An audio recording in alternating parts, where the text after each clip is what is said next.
A man can record everything and remember nothing. He can keep the receipts of his entire life and lose the one thing no receipt was ever able to hold, the knowledge in his own body of who he is and to whom he belongs. Seth Cherapak. There is an hour that comes for you after the house has gone quiet and the day has finished using your body. You know the hour. It arrives somewhere past the edge of sleep and lays a hand on your chest that has no warmth in it.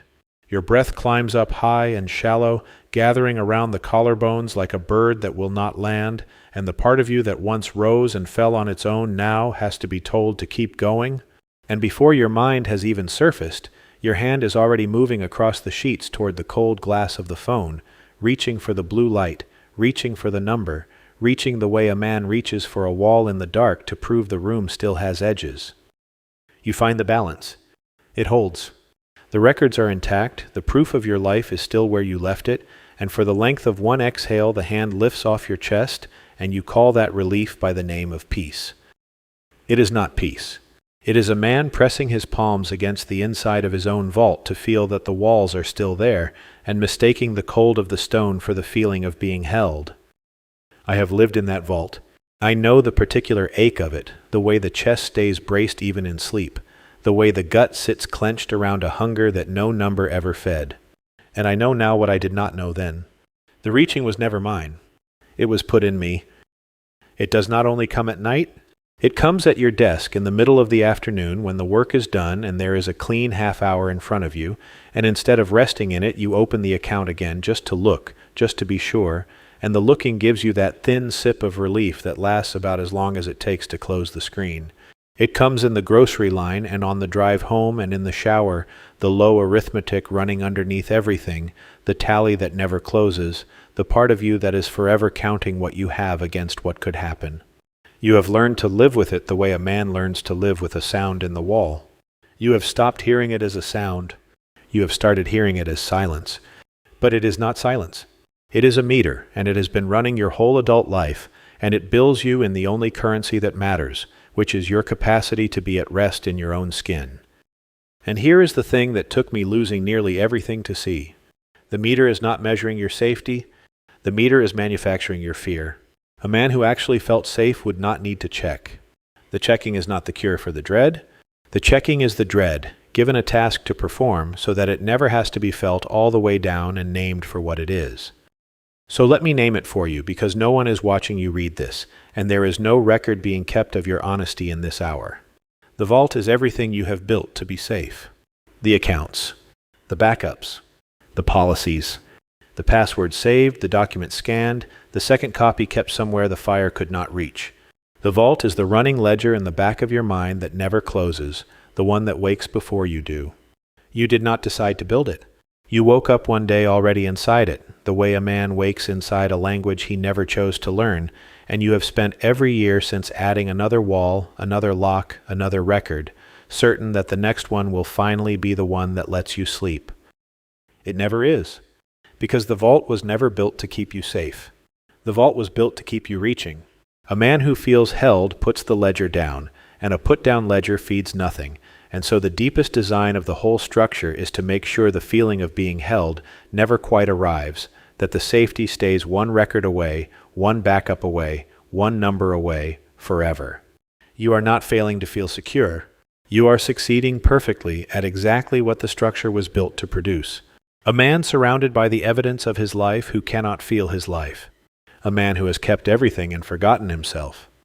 I am going to show you where that was forged, and I am not going to do it to frighten you. The opposite. Because the moment you see that the reaching is not your nature but a current run through you from far upstream, something in your chest that has been clenched for 30 years is going to do a thing it has not done in a long time. It is going to loosen, just slightly, the way a fist loosens when it finally understands there was never anything in it to hold. Stay with me. This is the first of 8, and it is the floor the other 7 stand on. We begin here, at the root, in the body, in the oldest fear, because every deception we will name in the videos to come is built on top of this one. And by the time we are done in this hour, you are going to feel, in the flesh and not only in the mind, the difference between a safety you store and a safety you are. One of them has been costing you your nights. The other one was never gone. It only went quiet under the noise of all your counting. There is a story the old texts keep telling in pieces, in books the world tried more than once to bury, and you may feel a resistance rise in your own chest even as I begin, a quiet wish to look somewhere else, because part of what was installed in you was an aversion to looking directly at the thing that did the installing. Breathe through that. Let the breath go low, into the belly, past the high shallow place at the collarbones where it has been living. The aversion is not yours either. It came with the rest of the cargo. The story is this. Before the rulers we know took the throne of this world, an older order came down first. They did not come down in rebellion, the way the comfortable version tells it. They came down on assignment with a curriculum, and they taught the human race a handful of arts that arrive looking like gifts and settle in working like cages. The Book of Enoch keeps the catalog of what they taught. The Apocalypse of Adam keeps the reason they taught it. And the two together, read side by side, show you something the comfortable version never reaches, which is that what happened to us was not a seduction that got out of hand. It was an installation. It was infrastructure. It was a coordinated curriculum laid down across the whole of the human soul, art by art, each one looking like a kindness and functioning like a lock. Enoch lists them. The working of metal, which we will come to in a later video, the technology that puts a blade in a man's hand and a hierarchy on his back. The painting of the face, which we will also come to, the art of wearing a self that is not your own, the reading of the stars, the casting of spells, and on through a longer catalog than most people ever bother to read, each art broken into its sub-arts, each one teaching not only the thing itself, but how to teach the thing, so that the curriculum could propagate down the generations without the teachers ever having to come back. That is the part almost no one mentions. The arts were taught with their own propagation built in. The first metalworkers were taught how to make metalworkers. The first who read the stars were taught how to raise others who would read them. The curriculum was recursive. It did not need maintenance. It only needed a single generation to carry it, and then it would carry itself forever, which is exactly why every flood that ever tried to scrub it away failed. You cannot drown a thing that has taught itself how to be reborn from a remnant. And near the center of that recursive curriculum sits the art almost no one thinks to question, because it is the very thing carrying these words to you now. They taught us to write. I know how that lands. Of all the things to call a weapon, the written word seems the gentlest, the most harmless, the most obviously good. And that is precisely why it is the deepest of the installations and the hardest to see. The danger was never the letters. The letters are beautiful. The danger was what writing does to a man on the inside, the quiet rearrangement it performs on his relationship to his own memory. Hear the claim slowly, because your trained aversion will want to hurry past it. Before writing, a man was identical with what he could carry inside himself. His knowledge lived in his body. His history lived in his body.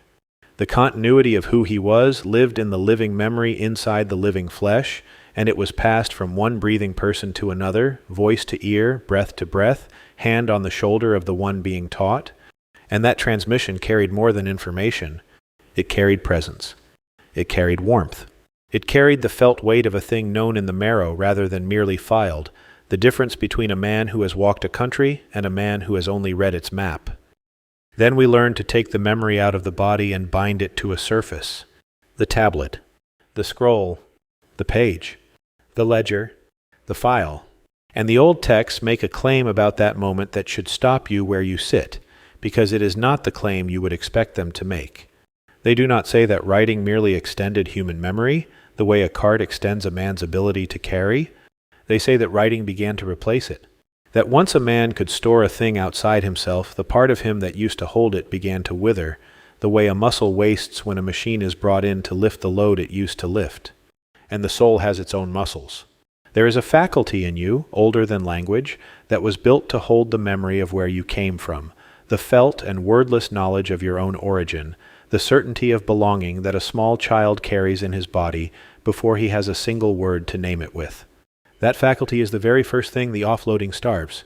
A people that writes everything down is a people that is quietly forgetting something, and the first thing it forgets, and the most completely, is the ground it stood on before it ever picked up the pen. The Apocalypse of Adam says it even more sharply, and this is the detail that turns the whole thing from history into diagnosis. It says the arts were not given into an empty room.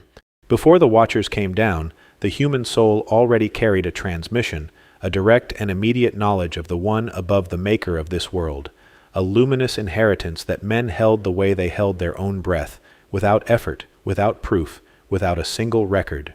And the curriculum was not built to fill an absence. It was built to overwrite a presence. Each art was designed to cover over a capacity that humanity already had. The writing was the overwrite aimed at memory. It came in offering to help us remember, and it stayed to make us forget. And the thing it was built to make us forget, first and most completely, was that we were ever held by anything at all before we started keeping records of our own existence. There is a second wound the texts only hint at, and you need to feel this one because you live inside it. Writing does not only offload memory, it freezes it. A thing written down looks finished. It looks stable. Generations come to the same page and believe they are receiving the same living thing their fathers received, when what they are receiving is a record of a transmission and not the transmission itself. The page is the photograph of a fire. It can show you the shape of the flame. It cannot warm your hands. And a man who has only ever known the photograph eventually loses the ability to tell the difference until he is standing in front of a dead record of something that was once alive, producing opinions about it, certain he possesses it, and cold the whole time, and never once suspecting that the warmth he is missing was the actual point. Now feel the strangeness of receiving all of this through writing. The Apocryphon of John was written. The Apocalypse of Adam was written. I am speaking to you now through the very technology the story warns about, and I do it with my eyes open, because the lineage that knew the truth had its living voice hunted nearly out of the world, and the written corridor was the only way left to send anything forward at all. So we use the corridor? We are using it right now. But we use it knowing it is a corridor and not a home, a doorway and not a dwelling, and that single piece of knowing is the whole difference between a man who reads his way deeper into the prison and a man who reads his way to the door. The text is not the teaching. The text is the thing that points at the teaching, and the teaching itself, the living thing, only ever arrives in a body, in the present, in a man who lets the words drop past his eyes and down into his chest and lower, into the place these words are trying to reach right now. So bring it down out of the ancient air and into your own hands, because this is not a lecture and I am not here to make you informed. I am here to get you free. Look at how you actually live. You no longer hold your own days. You store them. You no longer carry your own commitments in the living warmth of memory. You file them, and then you trust the file more than you trust yourself, and over the years the trusting of the file becomes the only way you know how to stand upright at all. You have 1,000 reminders and almost no recall. You have the complete proof of a life and almost no felt grip on the life itself, and when the file is the thing that holds you, the file becomes the thing you cannot survive losing, because somewhere underneath the daylight of your reasonable mind, you have come quietly to believe that you are the record, that if the record were destroyed, you would be destroyed with it, that your continuity as a living man now depends on a surface outside your own skin. That belief is the wound. That is the offloading completed in a single human life. And it is the precise reason the hour comes for you in the dark and the hand goes reaching for the cold glass before the mind has even woken. You are not checking a number. You are checking that you still exist. Here is where it goes deeper than your accounts, and where most men have never once looked, because the place I am about to take you is so close to home that you have mistaken it for yourself. The Watchers did not only teach us to write on tablets. The deeper teaching, the one that finished the work, was the writing they installed inside. Because a man who has learned to store his memory outside his body soon learns to do the same thing to his very self. He builds an inner ledger. He keeps accounts on his own soul. And that inner ledger is running in you right now, underneath this voice, and it has been running so long that you cannot remember a time before it, and you have called it thinking, and you have called it conscience, and you have called it just being responsible, and it is none of those things. It is the writing, turned inward, the record-keeping of the self. Watch it work. There is a voice in you that narrates your own worth in real time, a quiet accountant who never sleeps, tallying your wins against your failures, marking the day you embarrassed yourself 11 years ago in red ink that has never dried, keeping a running balance on whether you are, today, enough. You wake up already in arrears to it. You go to bed still owing. It does not forgive a debt, and it does not close a year. It treats your own life the way Mammon treats money, as a pile that must be guarded and is never enough, except the pile it guards is you. And you feel it in the body as a particular pressure, a tightness up behind the eyes and across the brow, the low hum of a man who is forever both the defendant and the clerk reading out the charges, who cannot enter a room without the ledger updating, who cannot receive a kindness without the accountant whispering that it will have to be repaid, who cannot rest because rest does not show up as a credit anywhere in the book. That is the inner writing. That is the offloading turned against the self. You took your own identity, which was meant to live as a warm and immediate knowing in the body, and you wrote it down inside yourself as a balance sheet, and then you handed your sense of being a worthy man over to that sheet, and now you cannot hold your own self without the props. You cannot remember who you are without consulting the record. You need the journal to know what you feel. You need the list to know you matter. You need the tally of the day to know whether you are allowed to like yourself when the lights go out. And the moment the record says you came up short, the floor drops, because you long ago moved the floor out of your body and into the book. Hear me. A man whose worth lives in a ledger is a man who can be bankrupted by a single bad day. A man whose ground lives in his body cannot. And the whole of this episode is the difference between those two men, and the journey from the first to the second is shorter than you think, because the second man is not someone you have to become. He is the one you were before the inner ledger was installed, and he is still in there, under the accountant's voice, waiting to be remembered. I wrote about this in Awaken Your Shadow, in the chapter on the secure self, and I will say it to you here as plainly as I know how. You are built to be a guardian.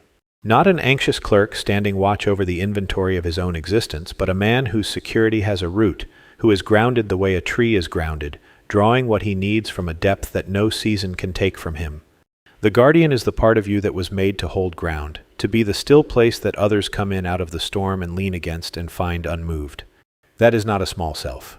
That is the floor of a man, the one the whole house of him is raised on, and when it is sound, everything above it can sway in the wind and not come down. And the guardian carries a contract. The old framework names it the contract of currency, and you must hear the word rightly, because currency does not only mean money. Currency means whatever you have agreed to treat as the proof and the measure of your safety. For most men it is money, yes, but it is also the record, the account, the credential, the title, the stored evidence of a life lived correctly enough to be allowed to feel secure. The contract is the agreement, mostly unspoken, mostly never seen, about what it is that makes a man safe. And the agreement you signed, without ever reading it, somewhere far back before your memory begins, was this: that your security lives outside you. That safety is a thing accumulated and stored rather than a thing rooted and held. That the way to stop being afraid is to gather more proof that you have nothing to be afraid of. You signed it as a boy. Most men do. There was a moment, or a long string of moments, when the ground under you moved and no one caught you, when the people who were supposed to be the floor turned out to be weather, and you decided, with whatever wisdom a frightened child can reach for, that you would never be caught off guard like that again. You would keep records. You would not be the one who lost the thing, forgot the thing, got blindsided by the thing. You would account for everything, so that nothing could ever again come at you from a direction you had not already written down and prepared for. It was a good instinct. I want you to honor it the way you would honor an old soldier who carried you off a field you could not have walked off yourself, because that is what it did. The instinct to keep account protected a child who had no other protection. The trouble is only this. The instinct hardened into a contract, and the contract handed your ground away, and you have been paying on it every night since, in the only currency that the contract actually costs, which is your ability to rest. And here is what it cost you, in the body, where every real cost is finally paid. It cost you the root. There is a place low in the body, beneath the navel, at the base of the spine, where a man feels his own foundation, where steadiness either lives or does not. When the guardian is sound, that place is warm and weighted and quiet, and a man can stand inside a hard hour and feel the floor of himself simply hold, without effort, the way the ground holds a tree. But when the ground has been carried outside you, into the record and the account and the file, that place goes cold and slack and unused, and the steadiness that was meant to live in your own flesh now lives on a server in a building you will never see, and your root, the deep seat of your security, sits there empty and faintly aching, the way a limb aches that has not been allowed to bear weight in years. You feel it as a low background dread that never quite names itself. You have felt it so long you think it is simply the texture of being a grown man in a dangerous world. It is not.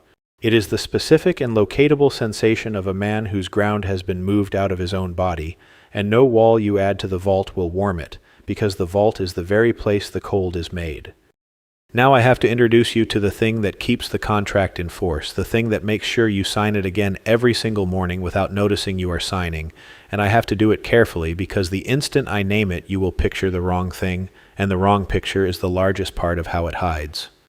I wrote about this at length in Our Demon-Haunted World, and the first work that book had to do, before it could say a single true thing, was to take the horns off the devil.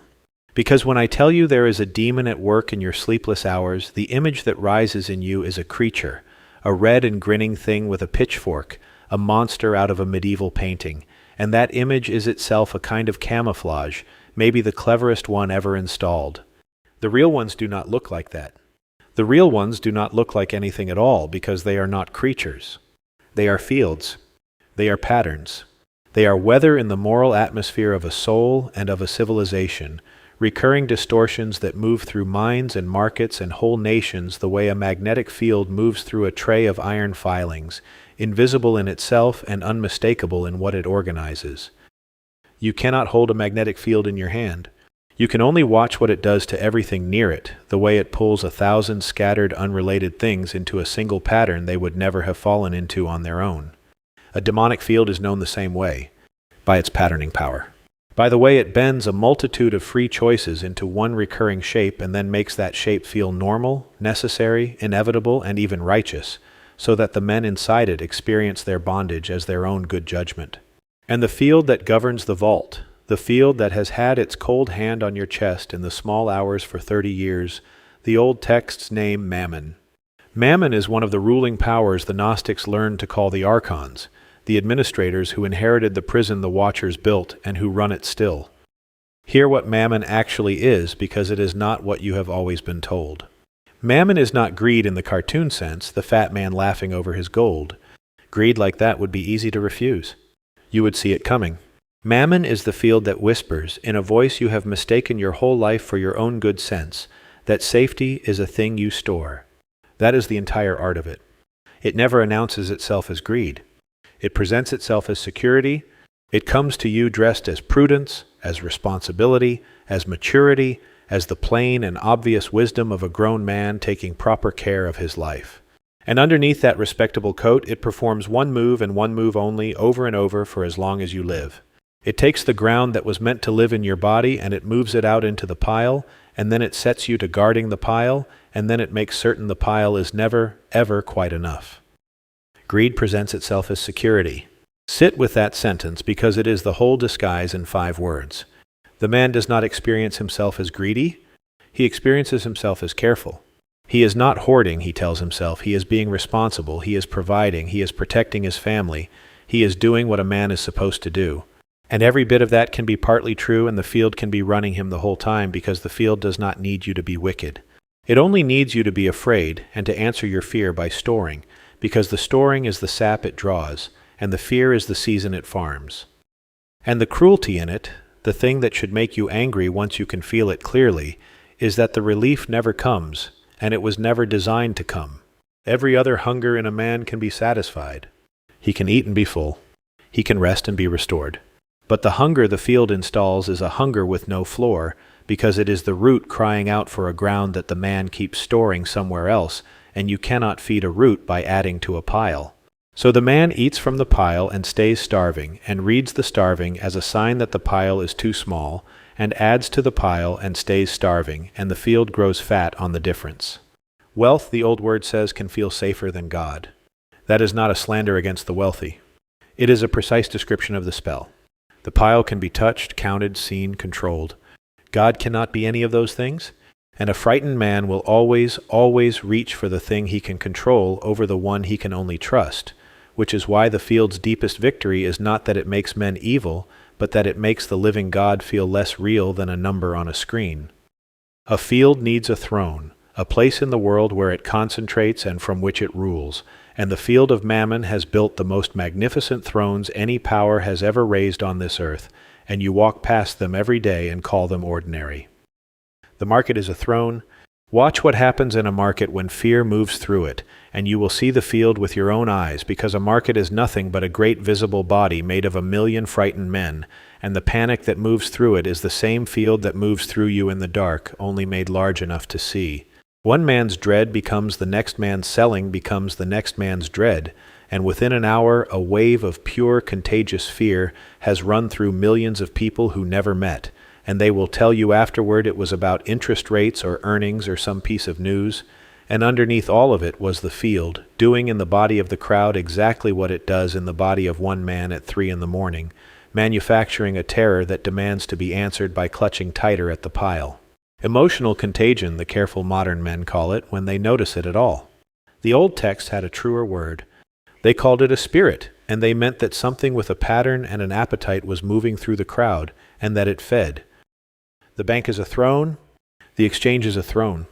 The endless tower of trade that wraps the whole earth now in a single nervous system of debt and credit and stored value, that is the cathedral of this field, and it never closes, and it asks of every man the one act of worship the field requires, which is that he bring his fear to the altar and lay it down in the form of a deposit, a hedge, a holding, a wall.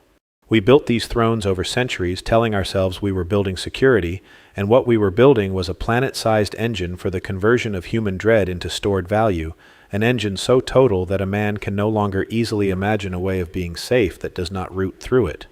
That is what a complete installation looks like. Not a chain you can see, a world you cannot picture living outside of. And the screen in your hand is the smallest throne of all, the personal altar, the one you keep by the bed. You think it is a phone? It is the place you go in the dark to make your offering, to check the number, to confirm the pile, to receive the thin wafer of relief that lasts one exhale and then asks you to come back. The reaching hand in the night is not a nervous habit. It is a liturgy. It is one of the archons, the oldest field in the world, being worshipped by a tired man who does not know that is what he is doing, who only knows that the dread loosens for a moment when he checks, and that it always, always returns. So let us name the counterfeit out loud, all the way through, because a thing named in full loses the power it only ever held in the dark. Underneath all of it is a need, and the need is good. The need is security. You were made to feel safe, made to be grounded, made to stand in a hard world without being swept off your feet by every wind that rises. That need is not the disease. That need is holy. It is one of the deep, God-given hungers of a man, and a man with no need for security would not be a free man. He would be a man who had stopped caring whether he lived or died. Hear me clearly, because the field would love to twist this into shame. The need is right. You are right to want to be safe. There is nothing in you to be ashamed of in the wanting. But a need is a doorway, and through every doorway 2 things can come. The need for security can be met at the root, in the body, in the present hour, in the one who made you and holds you, in a ground that no fire reaches and no market moves. Or it can be captured by the field and routed into the counterfeit, which is storage, and the counterfeit is built so close to the real thing that a man can spend his entire life feeding the wrong one and never once notice he was given a choice. The counterfeit says, you will be safe when you have stored enough. The truth says, you are held now, and the storing was never the thing that held you. This is the deception of the record laid open. It takes the holy need to be safe, and it answers that need with a ledger. It takes the guardian, who was built to stand on his own ground, and it persuades him, gently, reasonably, over decades, to move his ground out of his own body and into the account, and the backup, and the proof, and then it calls the moving out responsibility, and then it sets him to standing guard over a vault while the warm seat of his own security sits empty and aching at the base of his spine. You have more recorded about your life than any king in history could have dreamed of keeping, and you cannot feel the floor of yourself when the lights go out. That is not a personal failing. That is the deception working exactly as it was built to work. You did not fall short of security. You were handed a counterfeit and assured it was the true coin, and you have spent your nights ever since trying to make the counterfeit feel like the thing it was specifically designed never to become. And here is the turn of the screw, the cruelty folded inside the cruelty. The more you store, the more you have to guard. The more you have to guard, the more surface area the fear has to spread across. The very accumulating that was supposed to deliver you out of dread becomes the body the dread lives in, until a man with everything is more afraid than a man with nothing, because the man with everything has so much more that can be taken from him. This is why the rich are not the ones who sleep. The vault does not end the dread. The vault is the dread, given walls and a lock and a respectable name to be called by in daylight. And a man can spend 40 years adding to it, faithfully, diligently, never missing a payment, and arrive at the end with a great and gleaming fortress and the same cold hand on his chest at 3 in the morning that he had when he owned nothing at all, and never understand that he was not building his way out of the fear. He was building the fear a larger house? Now we come to the turn, and I have to be honest with you about something, because there is a version of everything I have just told you circulating right now in the very corners of the world where you have most likely been searching, and it walks you all the way to this exact threshold, and then it betrays you at the door. It will tell you what I have told you. It will name the prison. It will name the field. It will show you the vault and the ledger and the offloading of the soul, and you will feel the shock of recognition, the strange relief of finally being told the truth about the thing that has been eating your nights for as long as you can remember. And then, standing right at the threshold, with your defenses down and your gratitude up, it will hand you a lie so old and so flattering that men have been swallowing it whole since the first garden. It will tell you that the answer is to recognize that you yourself are the source, that the ground you have been hunting for outside yourself was inside you all along, because you are divine, because the spark in you is God, because you were the very thing you were searching for, and all you ever needed was to wake up and remember that you are your own home, your own ground, your own God. And it will sound like freedom. It will sound dangerously like the very thing I have been saying, that the ground lives in you and not in the pile. So listen as closely as you have ever listened to anything, because everything in your life turns on the hair's breadth between these two things. There is a center in you the prison cannot reach.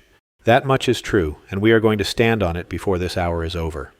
But the center is not God. The center is the image of God. The spark in you is real, and it is yours, and the whole vast machinery of the field cannot touch it, but it is a spark struck from a fire, and a spark that decides it is the fire goes dark the instant it stops being fed from the source. To find the untouchable center and then to crown it, to stand up in the cell and declare, I am the ground, I am the source, I am God, and I answer to no one, is not the way out. It is the oldest trap in existence, wearing the mask of the way out. It is a man who escapes the vault by declaring himself its architect, and then spends forever alone in a room he now believes he built, which is simply a larger vault with a throne in the center and one prisoner on it, crowned.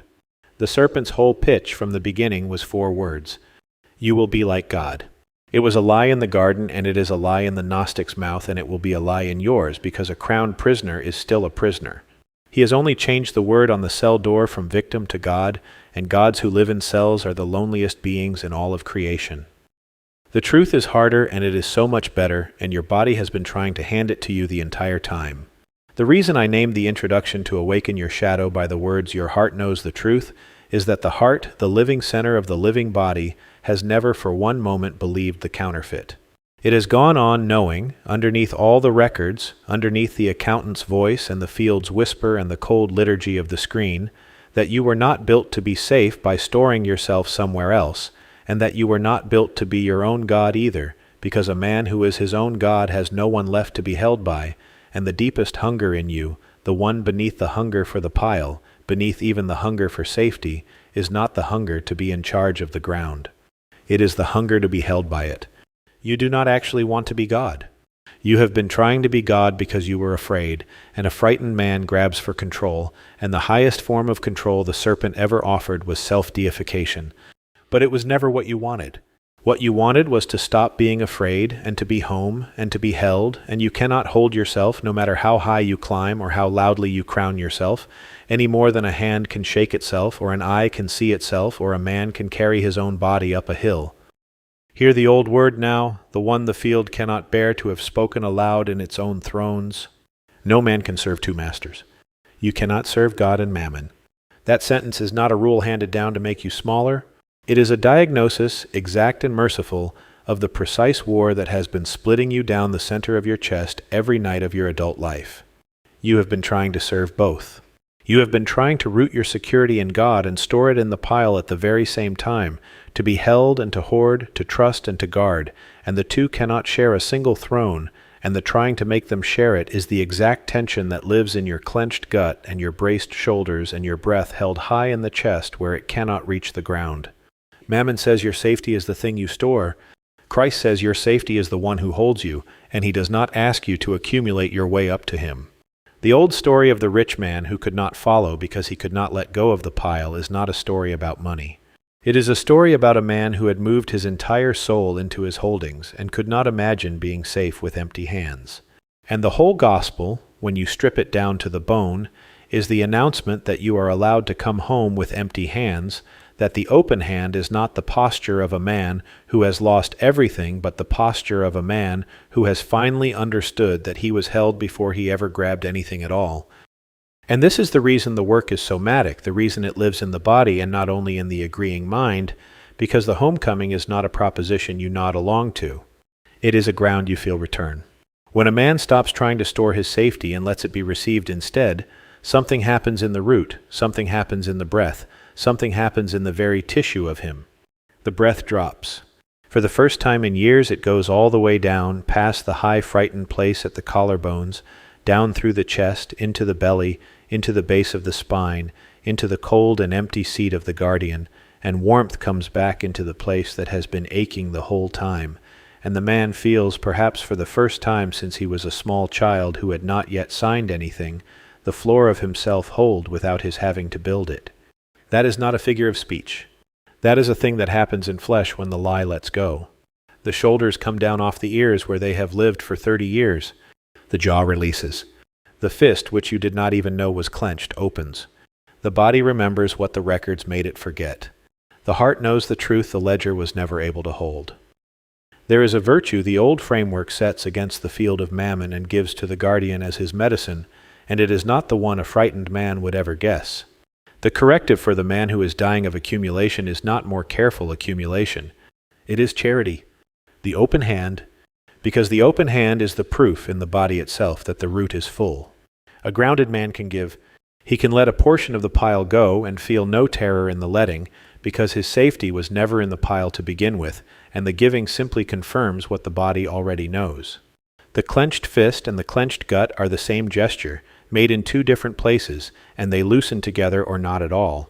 And the day will come, if you walk this, when you can open your hand and give, and feel your feet still flat and warm beneath you, and in that moment you will know, in your body, and not merely in your mind, that you have stopped serving Mammon and come home to the only ground that was ever able to hold a man, which is not a number and not a record and not your own crowned and lonely self, but the one who made you and has been holding you this entire time, underneath the noise, waiting for you to stop reaching long enough to feel his hand already there. I will not leave you with a beautiful idea and an unchanged body, because a beautiful idea you cannot feel is exactly the kind of comfort the field is happy to let you keep. Understanding is the first seduction. It makes a man feel changed without requiring him to change. It warms him for an evening and leaves the contract fully intact. So we are going to put this into the flesh now, where it lives, and I am going to give you something you can carry out of this hour and into the next sleepless night and the next ordinary afternoon, and use again and again until the ground comes home for good. Find where you are. You do not need a temple. The entire point is that you stopped needing a temple the moment you understood that the ground lives in your body and not in any building. Put both feet flat on the floor and actually feel the floor. That is the first instruction, and it is not a small one because for most of the day you do not feel the floor at all. Your attention lives up in the high bracing of the chest and out in the records and the screens, anywhere but down. So bring it down. Feel the real weight of your real body pressing into the real ground, and then feel the ground press back, because it does, it always has, you have only stopped noticing it underneath the counting. Now let the breath go where it has not been allowed to go in years. Down. Not a forced breath, not a performance of calm, which is only the field wearing a meditation app like a costume. Just permission. Let the next breath fall past the collarbones, past the braced and frightened chest, into the belly, and let the belly actually move, and then lower still, into the base of the spine, into that cold seat where the guardian has been sitting in the dark, and breathe warmth back down into it the way you would breathe warmth onto cold hands. You will meet resistance there. 30 years of holding does not release on a single breath, and it should not, and you are not trying to force the root open like a man prying a lock. You are reminding it gently that it is allowed to bear weight again. That is all. The first day, it may give you nothing but the awareness of how cold it has been. That awareness is already the beginning of the warmth. And as the breath goes down, give the old contract back. Say it however you can, in your own words or in no words at all, but mean it in the body and not only in the mouth. I do not keep my safety in the pile. I am not the record. I am not the ledger. I am held. Notice what I am not telling you. I am not telling you to deny the accounts or burn the records or pretend that the world is not the world. The guardian is wise, and a wise man keeps reasonable order in his affairs. But order kept from a grounded root is stewardship, and order kept from a cold and frightened root is bondage, and the difference between the two will never show up anywhere in the spreadsheet. It shows up only in the gut. One of them you do from steadiness, the other one does you from fear. Same actions, opposite men. Then do this when the hour comes for you in the dark, and it will come, because the reaching is a habit 30 years deep, and habits that deep do not vanish because you understood them once. When the hand begins to move across the sheets toward the cold glass, let the hand stop. Let it not reach the phone. Instead, lay it flat on your own chest and feel your own heart going underneath it, the one organ in you that never once believed the lie. Then move the hand down to your own belly, and breathe into your own hand, and let the ground come back up into your own body, which is exactly where it lived before anyone ever taught you to store it somewhere safer. You will not do this perfectly. Some nights the glass will win, and you will check the number, and that is all right. You are not keeping score. There is no ledger here. That was the whole point. But every single time you choose the breath over the glass, the root over the record, the warm hand on the chest over the cold one in the dark, you take back a little of the ground that was carried off, and the field gets a little less of you, and the spark gets fed a little more, and slowly, over weeks, over months, the man who could not feel his own life begins to feel it returning to him, not because he managed to store more of it, because he finally came home to the part of it that was never in storage at all.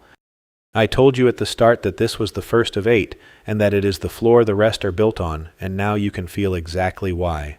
Every deception we will name in the videos ahead is, at its root, the same single move you have just watched performed here at the base of the spine. The taking of something that lived in you and was meant to live in you, and the moving of it out of you into a system, a surface, a substance, a counterfeit, and then the long-standing guard over the counterfeit while the true thing inside you goes cold and slack from disuse. The record does it with your memory and your safety and your very sense of being a worthy man. The next one does it with your aliveness. Because once a man has learned to store his ground outside his own body, the field has a second question waiting for him, and the second question is the one that built the modern world. If the body is only a thing to be managed, only a machine that holds the records and carries you to work and back, then why should it be allowed to feel dull? Why endure the flatness, the gray, the slow ache of a life that has gone numb at the edges, when sensation can be bought and dosed and triggered on demand, when there is a draft for exactly that, and there has always been a draft for exactly that. It is named in the same ancient catalog as the writing, taught by the same hands, and it comes offering to give a numbed man back his fire through the one door the field is always glad to leave standing open. I am going to show you precisely what that draft is, and what it costs at the root we have just begun to warm, and what your body was actually built to feel in the place of it. That is the next video. It is on the end screen now, and it begins exactly where this one ends, at the base of the spine, where the ground has started to come home and the fire is ready to begin its rise. For now, stay a moment longer in the warmth that has come back into the root, and let it be enough that for the length of this 1 hour you did not reach for the glass. You felt the floor.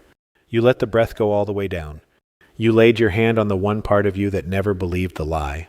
And you remembered, in the only place that can truly remember anything, that you were never the record, and you were never alone in the dark with nothing but a ledger, and you were always, underneath all of it, held. Come forward now as a man who keeps his order from steadiness instead of from fear. Come forward as a man whose hand can open because his root is finally full. Come forward as the guardian you were built to be, grounded in the one who made you, at home in your own body, ungovernable by any field that ever tried to sell you safety by the pound. If this is the work you came for, subscribe so the channel can walk the whole ascent with you, root to crown, one deception at a time. The next video, The Deception of the Draft, is waiting for you on the end screen. Begin there. Your heart already knew. Now your body is beginning to remember.